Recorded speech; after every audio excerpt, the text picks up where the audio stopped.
Tu as un cœur généreux et tu rêves d'aider ceux qui en ont besoin en redistribuant de la nourriture. C'est peut-être ton cas. Alors, c'est une très bonne idée. Mais pour que ce soit légal et efficace, il y a des étapes clés à respecter. Et ne t'inquiète pas du tout, même si tu n'es pas expert ou tu n'es pas experte en hygiène, en logistique et tout ça, je vais tout te simplifier. OK? Bon, dans cette vidéo, tu vas découvrir comment structurer une initiative solidaire en France, les démarches administratives pour pour rester en règle et des astuces concrètes aussi pour garantir l'hygiène et la chaîne de froid, même avec un petit budget. Et si tu rêves de transformer ta générosité en une vraie action solidaire, reste bien jusqu'à la fin. Bonjour à tous, j'espère que vous allez bien, j'espère que vous avez la patate. Moi, c'est Rita Aibo-Kofi, je suis experte en entrepreneuriat alimentaire et en gestion des ressources humaines. Donc, si vous êtes nouveau, abonnez-vous à la chaîne, activez la cloche de notification, mettez un petit like au passage. Et pour les anciens, merci beaucoup pour les anciens qui sont abonnés, qui me laissent des commentaires, qui mettent le like. Vraiment, vous ne savez pas. Je suis tellement contente. Le nombre de commentaires augmente de jour en jour. Je ne sais pas, vous me rendez euphorique. Vraiment, que Dieu vous bénisse amplement.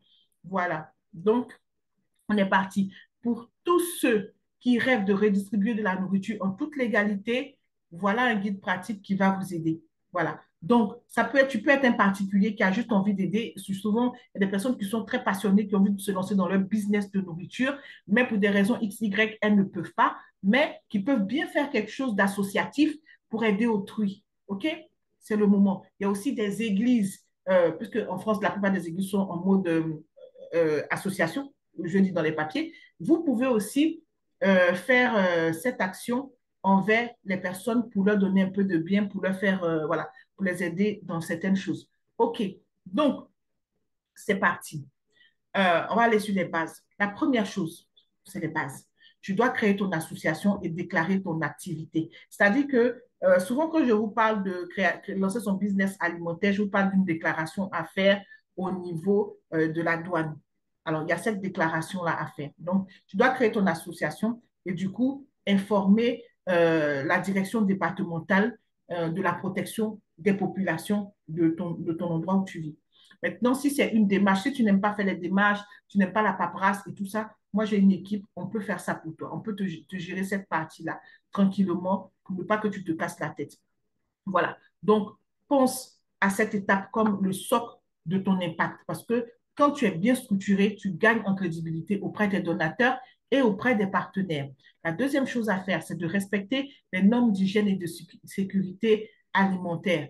Tu vas souvent entendre HACCP, mais en vérité, c'est juste le fait de dire qu'il faut que tu respectes les normes d'hygiène et de sécurité alimentaire. C'est commun au monde entier déjà. Voilà, c'est les mêmes règles qui sont contenues. Les formations hygiène et sécurité alimentaire sont communes à toute l'Europe, je dis en termes de contenu.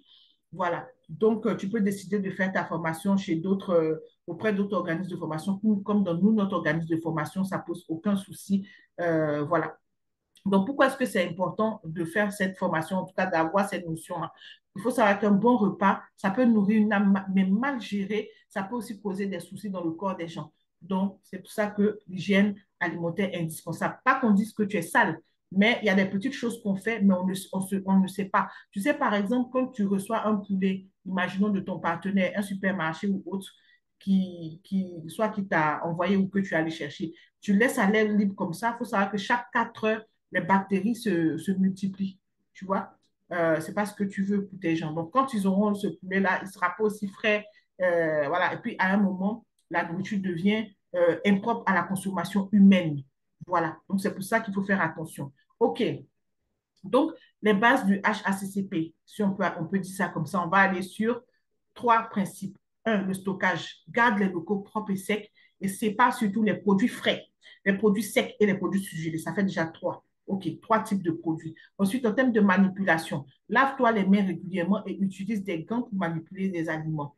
C'est déjà bon. OK, la chaîne de froid maintenant. Assure-toi que les produits frais, ce qui va au frigo, et surgelé, ce qui va au congélateur, reste en bonne température jusqu'à leur distribution. En général, tout ce qui est congelé, c'est à peu près moins 18 degrés. Tout ce qui est frais, c'est 0 à 4 degrés. C'est bon? OK. Donc, c'est un peu ça. Donc, si tu as besoin d'être sur la partie formation, hygiène et sécurité alimentaire, on est là pour toi. OK. Ou tu peux aller voir d'autres organismes de formation, il n'y a aucun souci. Il me semble que j'ai mis gratuitement quelques règles sur. Je t'ai fait un petit topo sur les normes d'hygiène et sécurité alimentaire pour que, même si tu es déjà lancé dans ton business, tu n'as pas fait la formation, mais tu as besoin de savoir le contenu, que ça t'avance au moins, ça te met au moins sur la route. Voilà. Ça ne fait pas tout parce que c'est quand même une formation de 14 heures. C'est obligatoire, c'est l'État qui a fixé que ça doit être 14 heures. Donc, on ne peut pas tout te mettre les 14 heures là dans un PDF, tu vois. Mais ça te dit brièvement ce que tu dois absolument respecter pour ne pas mettre les gens en danger et pour te protéger. Et si tu regardes en bas de description, tu vas voir ce document-là que je t'ai mis, une sorte de checklist pour l'hygiène et la sécurité et un calendrier de 30 jours pour lancer ton business alimentaire. Voilà, donc tu retrouveras ça en bas de description. OK, la troisième chose à faire, c'est de garantir la chaîne de froid, y compris avec un petit budget. Je m'arrête ici. Donc, je suppose que si tu veux lancer ce projet-là, tu vas forcément mettre des petits sous dedans. Donc, si tu n'as vraiment pas d'argent, ce que tu vas faire quand tu vas créer ton association, tu vas chercher des personnes qui sont aussi touchées par ta cause et qui vont, par exemple, s'engager à donner, à reverser une certaine somme. Ça peut être, tu peux trouver des gens qui donnent 100 euros, des gens qui donnent 50 euros, des gens qui donnent 25 euros. Tu peux même trouver quelqu'un qui dit, bon, moi, je préfère donner 10 euros par mois pendant les 12 mois qui arrivent, tu vois. Maintenant, au moment de la déclaration d'impôt et tout le reste là, les gens peuvent avoir une réduction d'impôt. C'est-à-dire que si c'est des personnes peut avoir une réduction d'impôt ou un crédit d'impôt. D'accord? C'est-à-dire que si ce sont des personnes qui sont imposables, en fonction de ce qu'ils ont versé dans l'année, l'État peut leur permettre de diminuer une partie en impôt. D'accord? Maintenant, si c'est des personnes qui ne payaient pas l'impôt à la base, ils peuvent recevoir en argent. OK? Bon. Donc, en ce qui concerne le fait de garantir la chaîne de froid, pourquoi je parle d'argent? Parce qu'il va savoir, il va falloir s'équiper. Donc, le problème courant, c'est comment transporter et stocker les produits frais, les produits surgelés sans un gros budget. Maintenant, il y a quelques solutions qui sont accessibles à tout le monde. Quand tu vas chercher tes bagages, donc imagine Intermarché t'a dit oui, Leclerc t'a dit oui et tout, pour te donner de la nourriture à donner à tes bénéficiaires. Quand tu vas chercher, il faut savoir que si tu n'es pas bien équipé, tu n'as pas ce qu'il faut pour accueillir la nourriture congelée ou réfrigérée, ils ne vont pas te donner. De la même façon que je sais que les restos du cœur et tout ça, il y a certains qui ne donnent pas. Même s'ils voulaient te donner du poulet, de la viande de bœuf et tout ça, si tu n'as pas de sac isotherme, ils ne te donnent pas. Tu vois, ils ne te donnent que des produits secs. Ça sera pareil pour toi. Les gens, ils vont regarder aussi comment tu prends les produits. Si tu viens les bras ballants ou avec des sacs et des cartons autres, ça ne va pas le faire. Donc, il faut que tu aies des glacières réfrigérées et que tu utilises des packs de glace réutilisables. Tu vois, c'est des, il faut que je vous montre l'image. Je ne sais pas si au montage, je n'aurai pas le temps de mettre les packs des choses de glace là. Mais ça permet de vraiment, ça gère. Vraiment, sur les trajets, tout ça marche très bien. Ensuite, glacière réfrigérée. Mais il faut que tu aies aussi des réfrigérateurs d'occasion. Ça veut dire, j'ai regardé cette semaine même, j'ai vu qu'il y en avait plein d'occasions dans ma ville, par exemple, vraiment pas cher. Pas cher. Donc, tu peux en avoir même deux, trois. Voilà, c'est important. Un seul, je ne pense pas que ça va suffire. Mais tu peux commencer avec deux. En général, moi, j'ai vu d'autres à 100 euros, 150 euros. En tout cas, ça n'a rien à voir avec les prix du magasin. Rien à voir. Donc, tu peux demander, il y a des associations qui m'ont dit qu'ils ont demandé aussi aux commerces locaux de financer ou de prêter des équipements. Donc, ça aussi, tu peux. Voilà. Maintenant, si c'est possible, il faut que tu achètes ou que tu loues un camion réfrigéré. Donc, tu peux louer les camions réfrigérés via Phoenix. Voilà. Phoenix, c'est un service pour tout ce qui est collecte importante.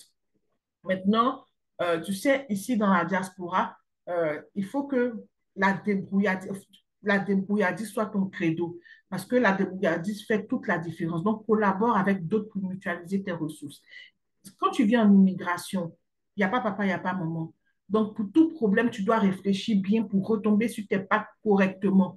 Ce qui veut dire que tu es habitué à te battre. Donc, si tu n'as pas les moyens d'avoir un véhicule réfrigéré, réfléchis très fort pour trouver la solution. Même si c'est des solutions pour le moment, euh, comment on va dire ça? Euh, Pourquoi j'oublie l'adjectif, mais pour dire que c'est la solution pour le moment, en attendant que vraiment ton association se fasse plus connaître, que tu aies des donateurs en argent aussi, en nourriture, mais en argent, pour pouvoir vraiment t'équiper. Ça vient, ça va venir. Dieu va forcément bénir ton action. parce que tu fais ça pour les autres, Dieu va forcément bénir ton action. Donc, t'inquiète pas, ça va venir avec le temps. La quatrième chose, c'est de trouver des partenaires alimentaires. Maintenant, où chercher ces partenaires? Tu vas les trouver, par exemple, dans les grandes surfaces. Grâce à la loi Garot, les supermarchés sont obligés de donner leurs invendus consommables. Il y a les boulangeries aussi, les marchés locaux, les petites structures, on les néglige, mais les petites structures, les petites épiceries et tout peuvent aussi contribuer à cette initiative locale. C'est le cœur des gens. Tu vois, parce que quelqu'un a un petit commerce que tu as pensé que la personne ne va pas être intéressée. Non, la personne qui aime aider. Et tu ne sais pas aussi comment est-ce que les personnes se débarrassent d'habitude des produits qui arrivent pratiquement en fin de... Voilà, tu vois. Donc, tu ne perds rien. Il y a une plateforme qui s'appelle Phoenix. Il faut que tu te connectes pour voir un peu. Et normalement, ça te connecte à des donateurs qui sont prêts à offrir leurs excédents de produits. Donc, regarde ça. Tu regardes Phoenix, tu regardes Too Good aussi. Too Good to Go. Too Good to Go et Phoenix. Regarde. OK. Ensuite, ce que moi, je peux te dire, c'est que tu dois mettre en avant l'avantage fiscal parce que les dons alimentaires donnent droit à une réduction d'impôts qui peuvent aller jusqu'à 60% de la valeur de ce que les gens t'ont donné. Donc, ceux qui vont te donner des aliments, ils pourront avoir une réduction d'impôts. Donc, ça peut les convaincre aussi. OK. Maintenant, la cinquième chose, on va dire l'avant-dernière chose, c'est d'organiser une redistribution digne pas digne de Maya l'abeille, digne de professionnel. Donc, tu vas organiser une redistribution digne et efficace. Maintenant, comment tu vas procéder? Il faut que tu prépares des paniers alimentaires prêts prêts à être distribués pour éviter le désordre. Et puis, il faut que tu installes un point fixe dans un lieu stratégique et organiser les distributions. Ça peut être des distributions mobiles pour toucher même les zones reculées. Ça veut dire que tu n'es pas obligé de rester toi dans ton coin et faire venir des gens. Parce qu'il y a des personnes, ils sont tellement en galère même que la voiture est en panne. Donc, comment faire même pour venir te trouver là-bas et porter les choses? Parce qu'il faut porter les choses, c'est compliqué. Donc, tu peux travailler avec les associations locales comme le Secours catholique, le CCAS. Ils vont te permettre de mieux cibler les personnes qui sont dans le besoin. Voilà, peut-être tu fais ça pour aider les personnes qui ne s'en sortent pas trop dans ton église et tout, mais il faut aussi que je puisse toucher d'autres personnes que ton église. Et puis, c'est comme ça aussi que l'évangélisation part. Même si à la base, tu ne fais pas ça pour que les gens viennent prier dans ton église, on est d'accord. Mais c'est comme ça que tu montres l'impact de Dieu aussi dans la vie des gens qui te connaissent ni d'Ève ni d'Adam. Tu déboules comme ça. Tu vas au fond, dans les quartiers où, voilà, en général, ils n'ont pas de voiture, ils sont éloignés de tout, il n'y a pas trop de transport. Même pour aller travailler, c'est difficile. Tu leur envoies de l'aide, c'est génial. OK.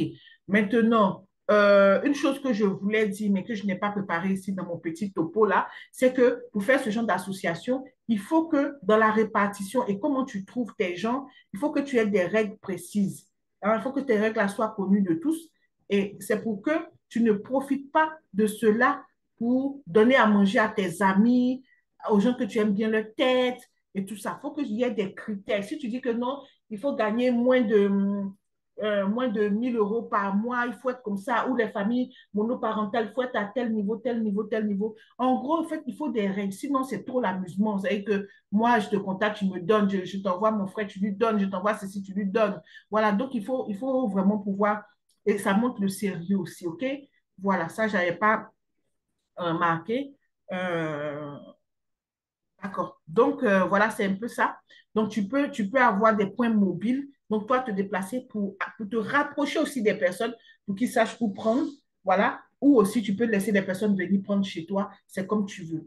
D'accord? Dans ton local. Ça suppose que tu as un local où tu reçois des personnes. Maintenant, peut-être que toi, ton truc, c'est que c'est dans ton garage que tu as bien ordonné les choses et que donc, du coup, tu ne vois pas les gens venir chez toi, mais tu préfères aller à leur rencontre. C'est une possibilité. OK?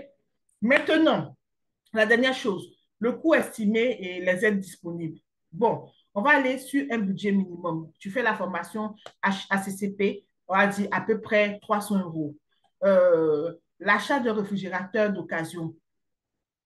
Franchement, je pense qu'avec 400 €, tu peux avoir au moins deux réfrigérateurs. J'allais même dire trois, mais comme moi, je suis en province, donc vous qui êtes à Paris, je ne sais pas si c'est plus cher, c'est moins cher, je ne sais pas. Donc, je suis partie sur 200 € par réfrigérateur. des grands réfrigérateurs et tout. Voilà. Il ne faut pas que des réfrigérateurs, il faut aussi des congélateurs. Donc, tu vas prendre, moi, je te conseille de prendre un congélateur en tiroir. Tu vois, ceux qu'on ouvre sous forme de tiroir, là, comme des sortes d'armoires, là, et puis un qui est un congélateur coffre, tu vois, au début. Ça va t'aider. Et deux réfrigérateurs. Donc, je mets tout ça à 1 500 € maximum. Voilà. Puis, il y a certainement d'autres petites choses. Donc, je mets ce petit budget-là à 1 500 €. Donc, ça comprend les congélateurs, réfrigérateurs. Pourquoi pas la formation HACCP, pas sur 1 500 €. Maintenant, le véhicule réfrigéré, je n'ai pas mis de prix, puisqu'on ne sait pas si tu loues, si tu achètes et tout ça. Maintenant, les aides financières. Tu vas rechercher des subventions auprès des mairies, des départements et tout ça. Mais moi, je te conseille d'un premier temps d'aller sur tes propres forces. Parce que tu imagines, souvent, des personnes ont de bonnes idées. Et puis, on leur dit, j'attends la mairie, j'attends que la mairie me donne un local. Mais dans leur tête, c'est quoi? Quand tu attends le local de la mairie, tu attends que ce soit moins cher ou peut-être que tu penses que ça va être gratuit. Donc, ça dépend du bon vouloir d'autrui. Ça ne dépend pas du bon vouloir du maire, même de la personne que tu as rencontrée à la mairie. C'est trop compliqué. Donc, si tu peux commencer avec toi-même tes fonds, et avec ceux que tu as organisés, parce que tu as besoin de bénévoles, ceux que tu as organisés autour de toi et tout. Moi, je te dis, commence avec ce que tu as. Seulement sur la partie réfrigérée et congelée, là, c'est ça qu'on surveille. Maintenant, les aides financières, c'est vraiment de voir avec les mairies. Effectivement, les mairies peuvent donner des aides, mais je ne dis pas que c'est instantané. Ce n'est pas parce que tu demandes tout de suite qu'on te donne tout de suite. Ça peut être pour l'année prochaine. Ça peut être, voilà, c'est ingérable dans le sens où c'est vraiment pas toi qui décides. Ensuite, tu peux lancer aussi une campagne de crowdfunding pour financer les équipements. Il y a beaucoup de sites où on demande de l'argent. Je ne connais même pas les noms. Bref, j'ai oublié. Les sites où tu présentes ton projet et puis voilà, les gens donnent de l'argent. Ça aussi, c'est super. C'est une bonne chose. Tu ne demandes pas beaucoup parce qu'il me semble que quand ça n'atteint pas la somme que tu as demandé, si par exemple tu demandes 10 000 € et les gens ont donné, donné, donné, ça n'atteint pas les 10 000, il me semble qu'en général, on ne te donne pas. Donc, essaie de faire une somme raisonnable. Envoie des personnes vers ton lien pour dire que voilà, fais connaître ton initiative. C'est une bonne chose aussi. Voilà. Donc, si tu as remarqué, je parle vite.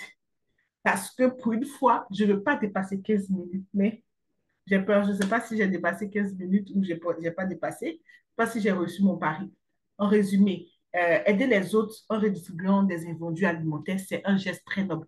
Mais ça va te demander une organisation rigoureuse. Avec les conseils que je viens de te donner là, tu as les clés quand même pour commencer, pour te lancer en toute légalité et faire une vraie différence dans ta communauté. Donc, si cette vidéo t'a inspiré, abonne-toi pour plus de conseils, pour plus de choses sur les projets solidaires, sur les projets businessiques aussi, et partage la vidéo à plein, plein, plein de gens qui en ont besoin, ou même les gens qui n'en ont pas besoin. C'est pas grave, tu ne connais pas ce qui est dans leur cœur. Donc voilà, mes chéris, je vous fais de gros bisous et on se dit à très, très, très bientôt. Voilà, ciao, ciao.